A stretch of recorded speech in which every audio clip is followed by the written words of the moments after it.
Quand j'ai commencé à investir en bourse, une décision clairement difficile, c'était de choisir un courtier, un broker ou si tu veux une plateforme d'investissement en bourse. Je pense qu'on a clairement eu tous un petit peu la même angoisse. Et peut-être que tu la vis actuellement. Puis un jour, j'ai fini par choisir, je me suis vraiment décidé, j'ai évalué un peu les avantages et inconvénients, mais c'est compliqué puisqu'en vérité, ça dépend vraiment du choix de chacun, du profil d'investisseur de chacun. Par exemple, certains, ils veulent plus faire du trading, il y en a, ils veulent faire de l'investissement à long terme, d'autres, ils veulent éviter tout ce qui est administratif, taxes, etc. Ils veulent que ce soit géré par le courtier, d'autres ont un petit budget, ils veulent investir mensuellement et avoir des frais bas.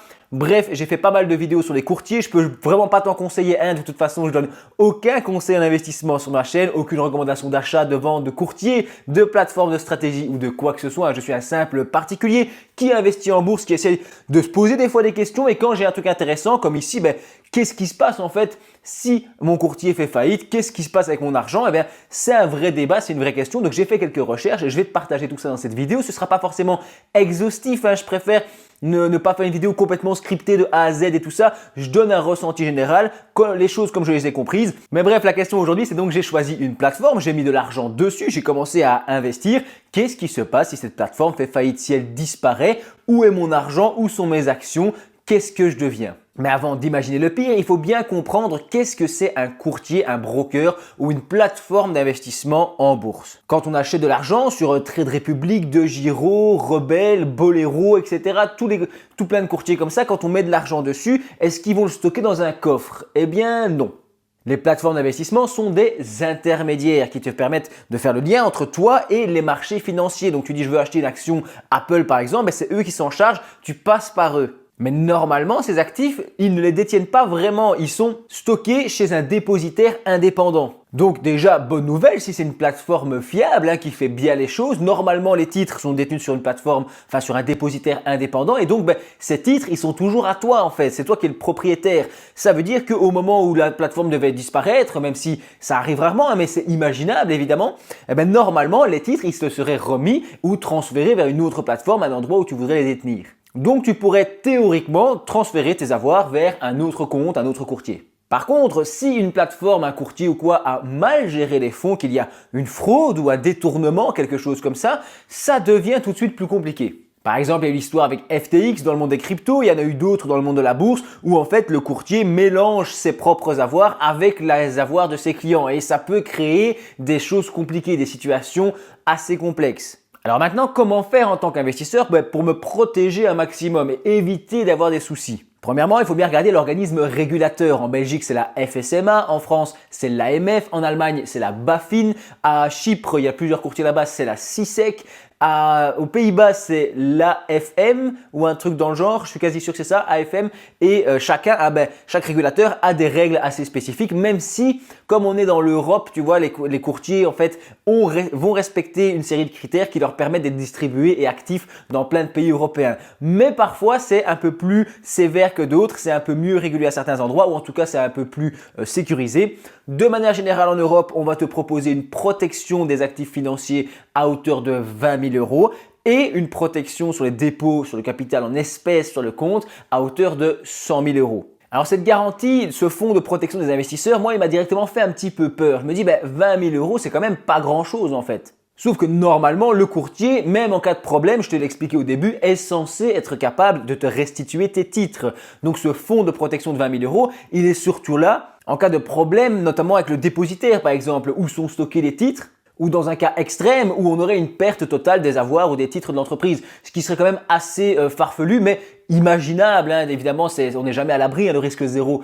n'existe pas, mais c'est quand même assez chaud. Normalement, sur les courtiers qui sont fiables, il faut bien faire attention, il faut bien faire tes propres recherches. Ici, je donne une idée générale du sujet. Mais le risque majeur, ça reste quand même surtout le problème de fraude, ce genre de choses-là faites par le courtier ou le dépositaire, une défaillance à ce niveau-là, qui ne devrait pas arriver sur la plupart des courtiers sérieux.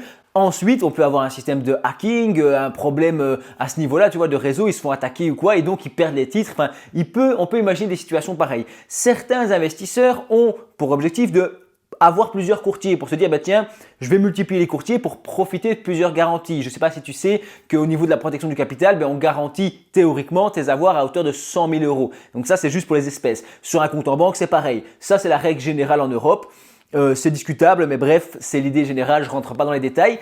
Et tu pourrais te dire, bah tiens, si j'ai 300 000 euros, bah, au lieu de mettre 300 000 dans une banque et que si jamais il y a un problème, il me reste que 100 000, j'aimerais autant mettre 100 000 dans 3 banques. Ça a du sens, c'est pas ridicule. Je pourrais aussi mettre ça aussi dans l'immobilier par exemple, ou une partie dans la bourse, et ainsi multiplier les fournisseurs et les garanties.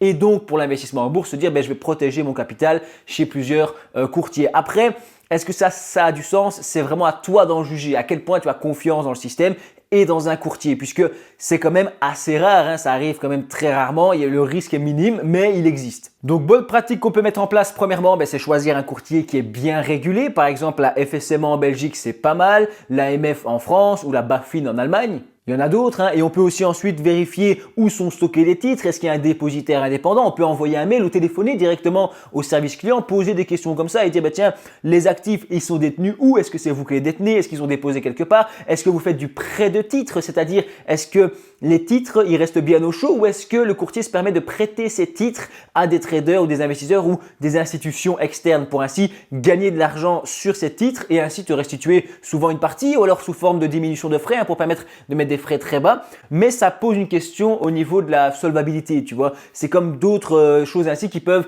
poser des questions au moment où le courtier n'est plus un simple intermédiaire en fait, parce que en vrai il prend pas trop de risques. Si juste il prend l'argent, il achète les actions pour toi et il prend une com, normalement le risque il est très faible. Mais s'il commence à faire plein de petites dingueries à gauche à droite, il faut se renseigner. Encore une fois, tu es responsable de tes propres recherches. Moi je donne un avis général et une vidéo générale sur YouTube, hein, ça reste du divertissement pour te donner un peu des pistes comme ça.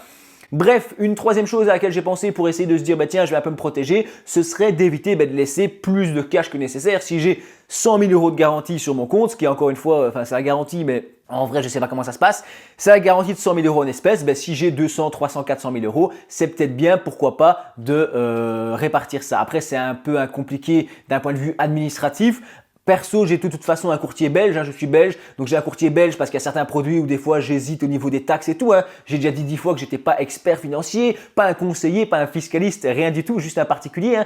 J'ai quand même plusieurs courtiers malgré mon petit investissement de particulier classique et basique parce que je me dis, ben voilà, il y a des courtiers qui offrent des super avantages, des super idées et en même temps, d'un point de vue administratif et d'un point de vue taxe, notamment en Belgique, c'est assez compliqué. J'aime bien avoir un pied à terre ou je sais pas comment dire ça, mais un lien vraiment avec un courtier belge classique où je me dis, quand j'ai un doute, je peux toujours aller là-dessus ou bien je peux acheter ce produit là-dessus, quitte à payer un peu plus de frais, c'est pas grave puisque derrière, il y a un service qui est proposé. Encore une fois, évidemment, c'est pas un conseil, hein, on va pas maintenant ouvrir 3 comptes parce que je l'ai dit, j'ai pas dit de faire ça, hein, j'insiste toujours, c'est un truc que je fais, c'est une réflexion théorique, apprendre avec des pincettes et en faire ce que vous voulez.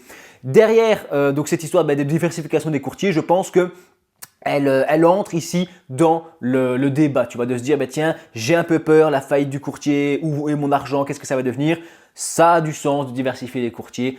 Pourquoi pas, ça a aussi du sens d'en avoir un seul en se disant bah non ça va aller, j'ai bien réfléchi. Pense à t'abonner au passage, ça je le demande jamais par contre. Partager cette vidéo à tes amis, c'est quand même cool aussi tu vois. Ça aussi je pense jamais à le dire, je le dis toujours en fin de vidéo mais je suis persuadé qu'il reste pas grand monde à ce moment-ci. Bref, en tout cas merci à toi si tu es encore là et surtout merci d'avoir regardé ma vidéo jusqu'au bout.